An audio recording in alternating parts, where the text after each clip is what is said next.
Cos'è la pace?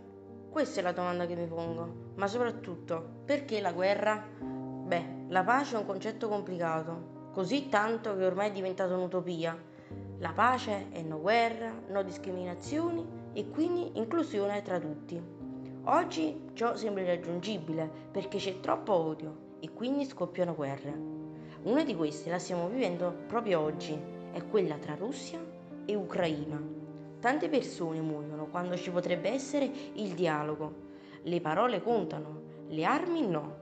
Quindi il messaggio che voglio inviare è quello di non diffondere odio, ma amore, coesione e non discriminare nessuno né per motivi politici né per motivi religiosi, perché tutti siamo uguali. Spero fermamente che questo messaggio possa arrivare al cuore di tutti, ma soprattutto ai più potenti che scatenano queste guerre. Grazie per l'ascolto.